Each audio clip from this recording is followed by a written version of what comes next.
The strongest countries in the world, the G20, are all meeting in South Africa. Now, this is a pivotal event and it marks South Africa's first time hosting the summit.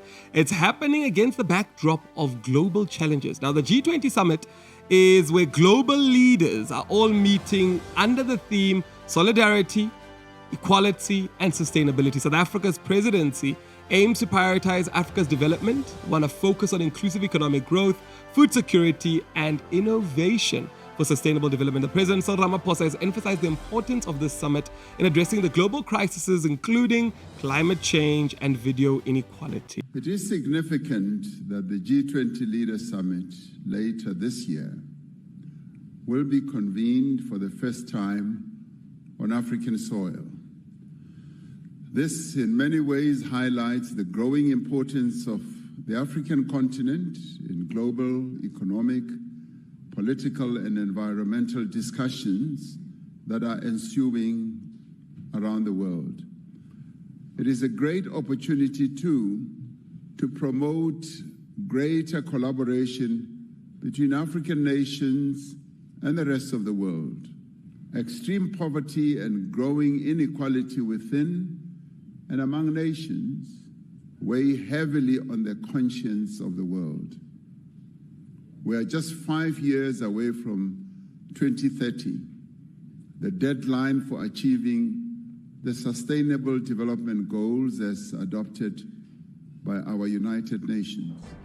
It is, however, noticeable that the United States of America is not attending, and this is because of the tensions that South Africa and the United States of America have: land expropriation bill, international legal action against Israel. So the US is boycotting the G20, and the US Secretary of State Marco, he announced that he would not attend the G20 summit.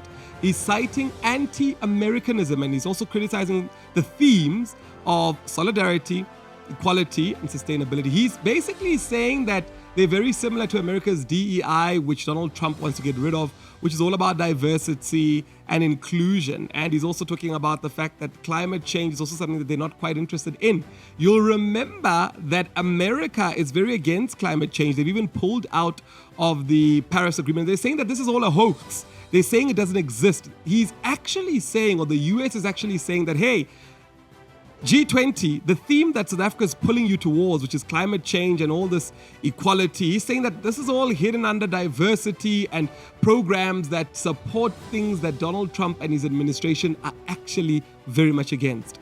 He's saying that, yep, they will not participate in this, and they've decided not to attend even the finance ministers' meeting. Now, the G20 is the biggest powerhouse in the world. They make up over 70% of the world's GDP. So they are a very strong unit together. It's Russia, it's America, all these countries coming together. And here, the US not attending, they're sending a very strong message, because they're essentially saying, one, we don't believe in the themes that are being discussed that that South Africa has put forward.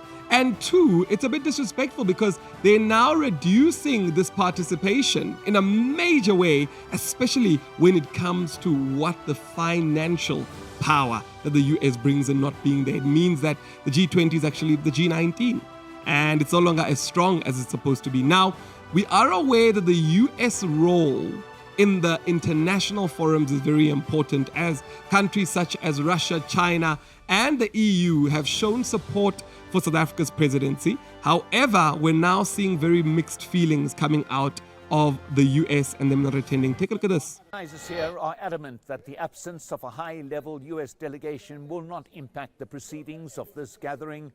They point out, too, that the US will be represented at a cabinet level at the G20 Foreign Ministers meeting in Cape Town next week. It would appear that this apparent slighting of this gathering by the US is aimed more at South Africa than the G20 as a whole.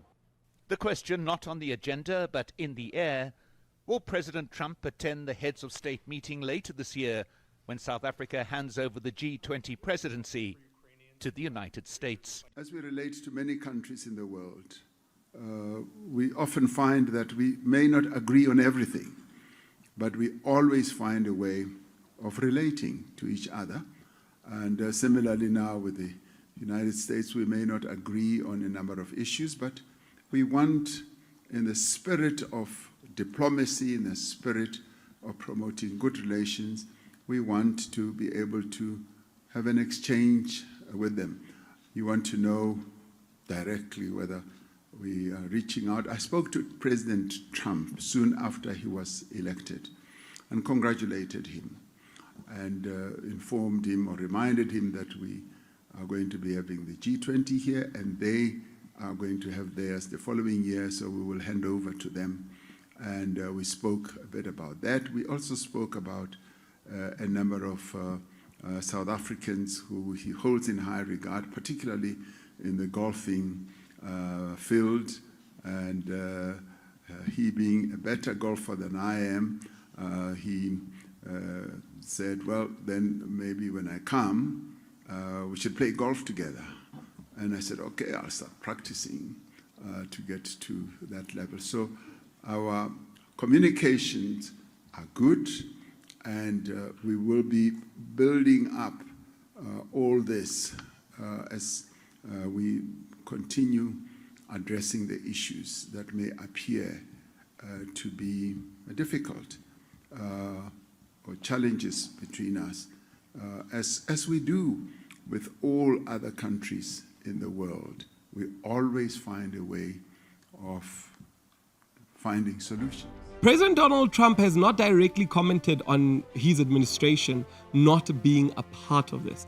He has, however, in the decision to be part of a broader context of tensions between the US and South Africa. He's spoken a lot about that. And Trump has been critical of South Africa's policies, particularly a land expropriation policy law. He's also falsely claimed that we are enabling government in South Africa to seize land from ethnic minority Afrikaners without compensation. President Trump has announced that he and Elon Musk are going to be visiting Fort Knox to inspect the US gold reserves. Now, this is an important decision because all countries used to run economically on gold as a reserve, their currencies. And there's been rumors in the US that there has not been any audits since 1974 of the gold that the US hosts or owns. And Trump has made the announcement that CPAC 2025 conference, he said that he wants to ensure that the gold is actually still there. Now, interestingly enough, even here in South Africa, we do have rumors that there has been gold that was stolen from the South African Reserve Bank by the apartheid regime when they took over government. They airlifted gold and left with it. Take a look at this video. We're also going to Fort Knox. I'm going to go with Elon. And would anybody like to join us? Because we want to see if the gold is still there. We want to see. Wouldn't that be terrible? We open up this Fort Knox. It's just solid granite that's 5 feet thick. The front door, you need 6 musclemen to open it up. I don't even think they have windows. Wouldn't that be terrible if we opened it up and there was no gold there? So we're going to open those doors. We're going to take a look. And if there's 27 tons of gold, we'll be very happy. I don't know how the hell we're going to measure it, but that's okay. We want to see lots of nice, beautiful, shiny gold in Fort Knox. Don't be totally surprised. We open the door, we'll say, there's nothing here. They stole this too. Now, this is very interesting because that means that President Trump might find out that former regimes or former presidents stole gold from their reserves in Fort Knox. I call for the South African government to do the same thing. We need an audit on the gold that the Reserve Bank hosts or owns. And we also need records of what has happened if it is not there. I believe this is the right move. And this is part of the great moves that presidents should be doing. Auditing what government owns, what was there, what has been taken or stolen should be returned, or repercussions should be faced. Now, in South Africa, we've got interesting news of an invitation of the Ukrainian president, Zelensky. He's been invited to visit South Africa during the G20 events. This move highlights South Africa's diplomatic efforts amidst the ongoing Russia-Ukraine conflict. South Africa has emphasized the importance of inclusive peace negotiations and advocating for Ukraine's participation in any discussion about ending the war. This stance aligns with South Africa's broader call for multilateralism and adherence to international law during the G20 meetings. The invitation occurs against a backdrop of heightened tensions within the G20 because there's divisions over Ukraine and other global crises. It demonstrates that South Africa's effort to navigate these tensions while promoting constructive dialogue. By engaging with Ukraine and advocating for peace, South Africa is amplifying Africa's voice on a global stage. The leadership role is crucial as South Africa presides over the G20 and focusing on their themes like solidarity and sustainability. The Russia-Ukraine war continues to escalate tensions globally because President Trump is criticized for suggesting that Ukraine could have ended the conflict by ceding territory over to Russia. And this is a stance that has been met with international skepticism. Now, the absence of the US ministers at the G20 foreign ministers meeting and the ongoing geopolitical tensions underscore the complexities in international relations. The war in Ukraine was a central issue at the summit.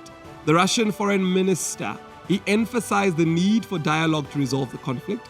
And this comes after the Russian foreign minister's meeting with the US Secretary of State.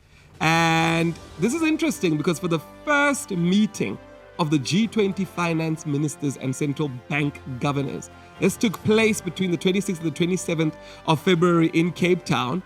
And it's interesting because this meeting was then preceded by the deputies of the central banks on the 24th and the 25th of February. Now, the finance track focuses on strategic macroeconomic and financial stability issues. It includes 4 working groups: framework for sustainable finance, international finance architecture, and infrastructure. Additionally, there are technical groups dealing with financial inclusion, financial sector issues, and international taxation. The FSB, under the leadership of not Klaus Schwab, he's the chair. They've been working on reforms to enhance financial system resilience. And the FSB's work in 2025 includes promoting and monitoring and the implementation of these reforms, as well as addressing issues like non-bank data availability and the use of artificial intelligence in finance. The meeting aimed at tackling pressing global economic issues, including sustainability, growth, international cooperation, and the G20 plays a crucial role in influencing global policy making because the members of the G20 account for 85% of the global GDP and 75% of international trade. And South Africa's role in G20 highlights its commitment to global cooperation and African development. Now, as the G20 summit progresses, South Africa is positioned to play a crucial role in shaping global policies. Despite challenges and controversies, the summit offers a platform for addressing key global issues. What do you think about the way South Africa is handling the G20 presidency? What do you think about how we are playing a role as South Africa in shaping global politics through the G20? I personally am not a big fan of the G20. I don't believe that they are being robust enough. I don't believe that we're hearing enough engagement on issues that affect currencies and the strength of currencies.